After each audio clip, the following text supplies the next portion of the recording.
오늘은 갈라디아서 1장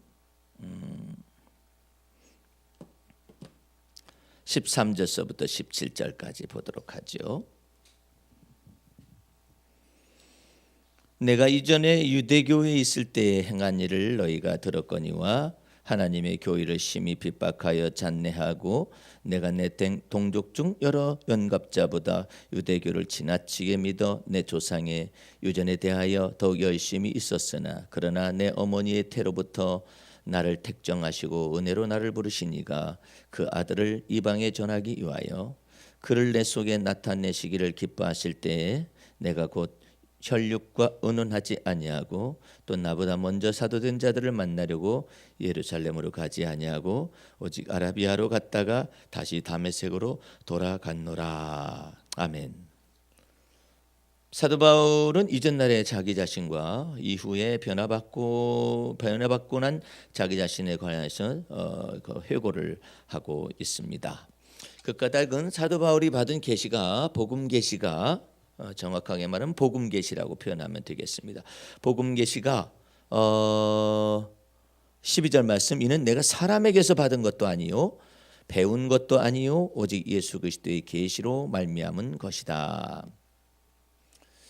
그 사람의 그에게서 배운 것하고 또 선배들한테 이렇게 배운 것하고 또 유대교에 속하여서 배운 것하고 이게 많이 다르다라는 것을 지금 여기서 이야기하고 있는데 여러분들은 그리스도를 에베소서에 보면은 너희는 그리스도를 이같이 배우지 아니하였느냐 이런 말이 나와 있어요. 말이 어려운 내용이죠. 너희는 그리스도를 이같이 배우지 아니하였느니라 이런 말이 나와 있고 또 한 가지는 너희에게는 성령의 기름 부으심이 있어서 아무도 너희를 가르칠 필요가 없다 그런 내용이 나와 있어요. 오직 성령의 기름 부으심이 너희를 참되고 거짓이 없이 가르칠 것이다 이런 내용이 나와 있어요. 이런 내용을 여러분들이 오해를 하면 안 돼요. 그래 나는 이제는 아무런 사람의 도움을 받을 필요가 없다 이런 의미가 아니라 성령께서 여러분 안에 거하셔가지고 참되고 거짓이 없이 누구를 가르칠 수 있느냐면은 그리스도를 가르칠 수가 있다라는 뜻이에요.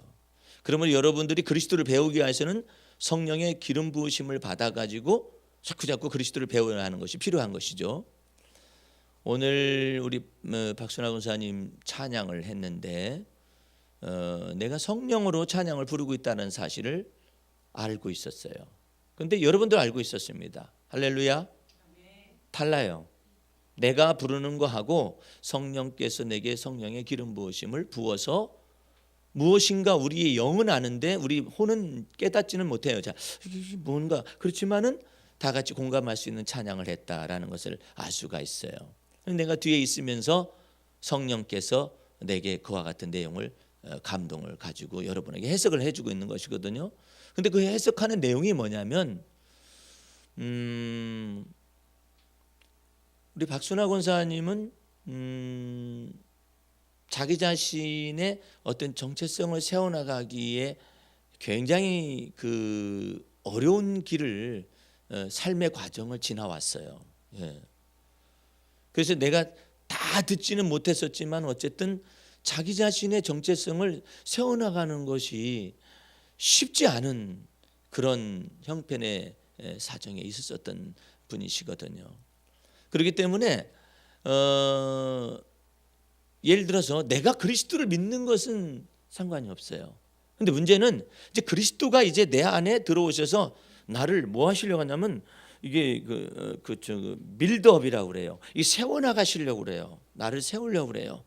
나를 세우려고 그러고 이 나를 세우려면은 이 나와 충돌이 벌어져요. 그리스도 내 안에 그 임재 성령으로 임재하시는 그리스도와 내가 살아왔었던 삶의 가치관들 나는 이렇게 될 수밖에 없었던 나 이런 것들이 충돌을 많이 해요. 충돌을 많이 빚게 돼요. 나도 오전 시간에 그런 얘기를 했잖아요. 내가 충돌을 빚게 되어진 그것이 우울질적인 어떤 기질적인 그와 같은 것 속에 우울한 우울질이 아니라 우울증이 있었다라는 거 그것이 우리에게 이제 장애물이 되는 거예요. 예? 근데 그런 것 속에서 그러면 박순하 권사님은 일례를 든다면은 나를 어떻게 세워나가야 하느냐, 이것이 어려워요. 근데 이것을 세워나가는 방법은 그리스도가 들어오셔가지고 나를 세우시고자 원하는, 아주 막 그 피값을 지불한 채로 나를 사셨잖아요. 하나님 앞에서 드렸잖아요. 그렇기 때문에 이제 내가 사는 것이 아니라 그리스도가 내 안에 사시는 이 과정 속에서 충돌이 빚어지는데, 내가 살아왔었던 그 가치관과 그리스도께서 은혜와 진리를 가지고 성령 안에서 내 안에 들어오셔서 나를 지금 재창조하려고 그래요. 이전 날의 것을 삶의 방식이라든지 아니면 가치관이라든지 내가 살아왔던 인생 자체를 이렇게 다 지나가게 하고 새 것을 만들려는 작업을 하기 때문에 갈등이 막 빚어집니다. 예. 그러면 이것을 어떻게 하면 이것이 가능하냐? 이 사도 바울이 받은 복음 계시에 하면은 사람이 가르쳐서 될 수 있는 것은 아니에요. 이게 사람이 가르쳐 가지고 사람이 변하느냐? 사람이 가르쳐서 사람이 바뀌질 않아요. 왜? 사람이 모델이 못 되는 거예요. 모델이. 내가 여러분한테 그 에베소서 6장에 있는 말씀을 해석을, 설교를 통해 해석을 드리면서도 나도 배운 것이 있었던 것이 바로 그거예요. 뭐냐면은 그 십계명 때는 뭐라고 했어요? 내 부모를 공경하라고 그랬죠. 십계명에서는 분명히 내 부모를 공경하라고 그랬어요. 예. 내 부모를 공경하라는 뜻은 저거하고 똑같은 거예요. 뭐 그 저기 유교의 도덕경이라든지 이와 같은 것에 나와 있는 그런 것하고 그 자체로서는 똑같은 의미의 권위를 가지고 있는 거예요. 예? 그러는데 이 내 부모를 공경하라고 이 십계명상에서는 던졌어요. 그랬는데 이 문제는 부모가 완전해야 하잖아요. 부모가 완전해야 내 부모를 공경하면서 배울 거 아니에요. 그죠? 근데 부모가 완전치를 못해요. 예?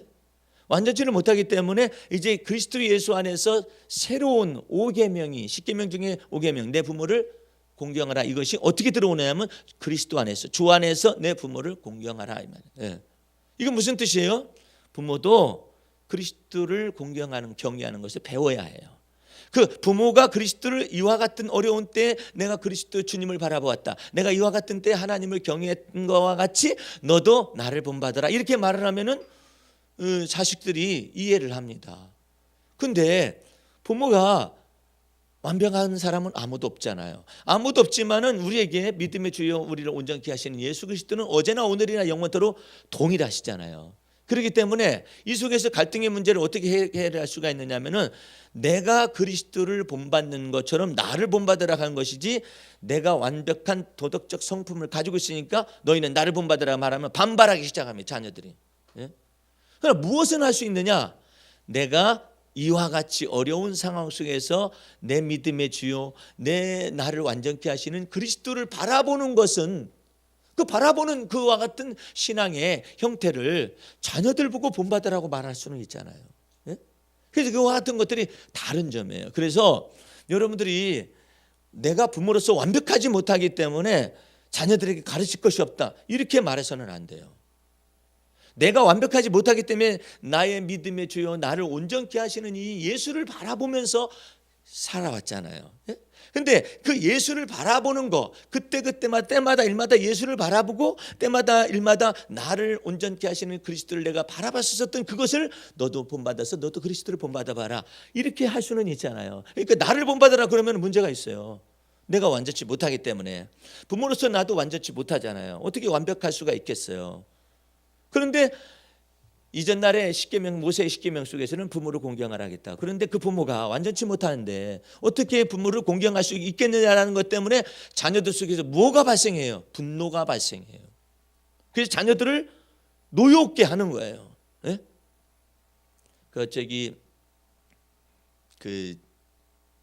잠깐만 이제 졸리는 시간이니까 우스갯소리를 하나 해드리고 싶은데, 그 경상도 그 시어머니를 두신 며느리가 있었는데, 4살배기 아들이 이제 자기가 며느리가 직장 생활을 하다 보니까 시어머니한테, 경상도 말을 쓰시는 시어머니한테 이렇게 애를 맡긴 거예요. 맡겼는데 4살배기 아이가 얼마나 똑똑한지 시어머니가 쓰는 말을 그대로 다 배운 거예요. 예. 그대로 다 배웠는데 이제 며느리가 직장에서 전화를 이제 시어머니한테 할 말이 있어서 전화를 이렇게 했어요. 그랬더니 시어머니가 받는 것이 아니라 그 4살밖에 아들이 받는, 자기 아들이 받는 거예요. 예? 그러니까 우리 아들이로구나. 네, 할머니 바꿔다. 그랬더니 그 아들이 뭐라고 하냐면 디비 잔다 이렇게 말하는 거예요. 디비 잔다. 할맛이 디비 잔다 이렇게 말을 한 거예요. 그러니까 엄마가 듣다가 아니 이놈이 경상도 말을 쓴다고 그런 말을 저 썼다고. 그래서 할머니 깨워. 그래서 전화 좀 받게 해달라고 이렇게 말했더니 이 녀석이 또 한다는 얘기가 그렇게 말하면 지랄한다 간다. 할머니한테 배운 얘기가 지랄하고 자빠졌다. 그래서 이제 배운 것이죠. 그래가지고 그대로 따라서 하는 거죠. 예. 외국인도 와가지고 경상도 외국인이 따로 있고 전라남도 외국인 말을 배운 사람이 따로 있어가지고 나와서 하는 말이 얼마나 웃기고 재밌어요. 예? 경상도 말을 그다음에 외국인이 따라서 하고 그다음에 전라남도 말을 갖다가 그대로 외국인이 따라서 해가지고 서로 충돌하는 문화적 충돌을 겪기도 하고 그래서 웃음도 나오고 이러는데 어쨌든 사람은 완전치 못하죠. 완전치 못하지만은 내가 만약에 이와 같이 어려운 상황 속에서 내가 사망의 음침한 골짜기를 지나갈 때에 이때도 주님께서 나와 함께 계시고 내가 해를 두려워하지 아니하며 주님께서 나와 함께 계시는 것을 믿었었다. 이와 같은 내용을 얘기해 줄 수 있잖아요. 그와 같은 것 속에 있어야만이 이게 가능한 것이죠. 그래서 복음 계시라는 것을 우리가 이해를 할 때 이처럼 이해해야 하는데 우리 박순환 원사님 같은 경우는 내 자신이 살아온 배경 속에서 나의 정체성을 세워나가는 여러 가지 어려움이 있다 할지라도 그래서 그리스도가 들어오신 것이죠. 그래서 주님 앞에서 은혜와 진리 속에서 이걸 자꾸 세워나가는 것입니다. 마음 쓰는 거, 그다음에 성격 쓰는 거, 기분 쓰는 거, 이 모든 것들을 그리스도 안에서 배워야 해요. 그래서 우리는 그리스도에게 직접 배운다 이런 말씀을 에베소서에 쓰고 있어요. 그러니까 그게 놀라운 것입니다. 그래서 사람이 가르칠 수가 없다라는 거예요. 성령, 진리의 성령께 주님을 따라가기만 하면 너희는 나를 따라오너라 내가 너를 만들어주리라 이렇게 말씀하시는 것처럼 주님만 따라가는 것을 자꾸 배우기만 하면은 주님께서 우리를 주의 교양과 훈계로서 우리를 양육하신단 말이에요. 예? 그러니까 주님 앞에서 그러면 내가 핵심적으로 말하고자 원하는 이 길게 서론을 말하는 것이 뭐냐? 박 권사님이 성령으로 말미암아 찬양을 하고 있음을 알았어요. 내가 알고 있었는데 성령께서 내 마음속에 박 권사님한테 뭐라고 표현하느냐 하면 네가 이러한 일로 어려운 일이 있을 때 너 기도를 내가 많이 안 해서 어렵다 이런 생각하지 말고 내가 성경을 많이 안 읽어서 어쨌다 이런 생각하지 말고 그렇게 힘들고 어려울 때는 구원의 노래를 주 앞에 부르도록 해라. 이것이 주님께서 가르치신 내용이에요. 구원의 노래, 네? 나를 구원하신 주님의 노래, 나를 죄에서 건져내신 주님의 찬미, 이것을 하는데 그 구원의 노래가 뭐냐면은 예수는 나의 힘이 어느 때 그것을 불러야겠어요. 맥 빠지고 힘 빠지고 나는 왜 이렇게 되는 일이 없을까라는 생각이 할 때 이게 지금요 일이 안 될 뿐이지 나는은 아니잖아요. 그런데 우리는 그렇게 생각하는 거예요. 자칫 잘못하면은 일이 안 되잖아요. 그러면 일이 안 된다라고 생각하기보다는 나는 하는 일마다 되는 게 없어라고 생각을 한다. 그걸 바꾸라는 거예요. 그런 생각이 기어서 내 마음속에서 기어 들어가 가지고 나는 하는 일마다 되는 일이 없어라고 생각하는 그 생각으로 기어 들어갈 때 그 생각을 사로잡아서 누구에게 복종을 시키냐면 그리스도에게 복종을 시키고 곧바로 더 이상도 더 이하도 아니고 나를 과대평가할 것도 없고 나를 과소평가할 것도 없고 그때 무엇이 필요하느냐 하면은 구원의 노래가 필요한 거예요. 예? 여호와는 나의 반석이시오 나의 산성이십니다 라고 이와 같은 구원의 시와 찬미와 신령한 노래들로 주 앞에서 화답을 하게 될 때 주님은 네가 지금 이전 날에는 무슨 일이 안 되게 되면 나는 너무나 좌절돼. 무슨 일이 안 되게 되면 나는 되는 일이 없어. 무슨 일이 안 되게 되면 나 같은 못난이는 이렇게 생각을 이전 날에는 했었었는데 네가 그 생각이 잠깐 기어 들어가서 그 생각이 나오기 전에 곧바로 구원의 노래에서 하나님 앞에 찬양하는구나. 그 구원의 노래를 잘한 사람이 다윗이에요. 다윗은 그와 같이 어려운 상황 속에서 뭐라고 하느냐면은 여호와는 나의 힘이시오 나의 피난처시며 환난 중에 만날 큰 도움이십니다라고 말한다고. 여러분들 왜 다윗이 왜 그렇게 말을 하겠어요? 이유가 있어요. 겁이 나는 거예요. 자기가요. 겁나는 거예요. 예? 내 영혼아, 너 왜 내 속에서 불안해하고 두려워하느냐? 어? 너는 오직 너를 도울 수 있는 하나님의 얼굴을 바라보아라. 그렇게 말하는 이유가 뭐예요? 겁나니까. 죽을까 봐 겁나잖아요. 아니 사울왕을 세워놓은 그 사울왕이 왜 블레셋은 지키지를 않고 나라를 지키라고 세워놨더니 왜 자기를 죽이러 다니냔 말이에요. 마치 돌멩이를 벽돌을 던져가지고 죽이려는 는 사람처럼 그거 쫓아다니잖아요. 그것도 또 마치 운명적으로 쫓아다니잖아요. 죽이려고요. 이와 같은 상황 속에서 이 다윗이 이처럼 말을 합니다. 시편에 황공함이 나를 둘러엎습니다. 그 다음에 그 잔인한 사자와 같은 이빨을 가지고 황수의 뿔이 나를 받으려고 저처럼 달려오고 있습니다. 이런 상황 속에서 그런 저 앞에서 구원의 노래를 갖다가 막 부르기 시작을 하는 거예요. 내 영혼아 여호와를 송축하라. 왜? 겁나잖아요. 예? 두렵잖아요. 그때 나오는 노래가 뭐냐면 내 영혼아 두려워하지 말고 불안하지 말고 여호와를 이때 더 송축하라. 예? 내 속에 있는 모든 것들아 여호와를 송축하며 내 속에 있는 모든 것들아 여호와의 은택을 잊지 말며 그 은택의 내용은 내 모든 죄를 사하시며 내 모든 병을 고칠 수 있는 그 주님 아니시냐. 어? 그러니까 그 주님을 믿으라 이거예요. 왜? 그 내용을 그 바탕이 뭐냔 말이에요. 겁이 나서요. 두려워서 불안해서. 예? 그 불안해서 두려워서 하는데 이와 같은 것으로 다윗이 빠져들어가지 않기 위하여 그 믿음의 말씀을 마음에 두고 입에 딱 두는 거예요. 찬미의 시와 찬미와 신령한 노래를 입술에 딱 두어서 여러분 그런 때가 있잖아요. 이런 때는 딱 불평하고 싶어요. 그냥 하나님을 원망하는 소리를 하고 싶은 생각이 들어갈 때가 있잖아요. 그 들어가기 전에 입술에 할례를 가하는 거예요. 믿음의 말씀을 가지고 찬미의 시와 찬미와 신령한 노래를 가지고 내 마음을 정결하게 하고 믿음으로 두고 그 다음에 내 입술을 정결하게 해서 불평하고 싶지 다른 사람처럼. 그런데 그 입술을 정결케 하는 거예요. 정한 마음을 창조하시고 정직한 영을 새롭게 해달라고 하면서 그 구원의 노래를 가지고 자꾸 입에다 두고 마음에 두는 거예요. 그런 때 예수는 나의 힘이요. 어느 때 그 노래를 불러야겠어요? 힘이 없을 때, 맥 빠질 때. 다윗이 그처럼 말을 합니다. 시편 40편 1절 말씀에 내가 여호와를 기다리고 기다리다가 지쳐버린 여호와 하나님을 기다리고 기다렸더니 지쳐요. 그 지쳐서 자기 마음이 수렁에 빠져들고 낙심과 좌절에 빠져들 그런 지점 속에서 다윗은 이처럼 말을 하는 거예요. 예? 내가 여호와를 기다리고 기다렸더니 내게 응답하셨도다. 여호와께서 나를 수렁에서 건져 올리시고 예? 웅덩이에서 건져 올리시고 내 발을 반석 위에 세우셨으니 여호와의 찬미하는 그 신령한 노래 새로운 노래를 내 입술에 두었도다 이렇게 말하잖아요. 많은 사람이 나의 이 찬미를 듣고 하나님을 두려워 공경할 것이다 하면서 찬미의 노래를 하잖아요. 그게 어느 때쯤이냐면 똑같아. 사람 마음은요. 이때 원망하고 싶다니까요. 뭐들 하나님이 나한테 기름을 부어가지고 왕 세운다고 왕도 안 되면서 쫓겨다니기만 하고 10몇 년 동안 이렇게 쫓겨다니만 합니까? 어느 때 저 인간은 죽을지 알 수도 없어요. 죽지도 않아. 왼수는 오래 살아요. 에? 아니 죽지도 않는다니까. 근데 그와 같은 상황 속에서 이게 이 왼수를 갖다가 죽여달라고 한다든지 아니면 내가 저 사람 때문에 낙심됩니다, 절망됩니다, 두렵습니다, 주님 어찌 이와 같은 연약함들이 막 튀쳐나와 가지고 자기 입술을 더럽히기 전에 하나님을 찬미하고 노래를 하는 거예요. 예?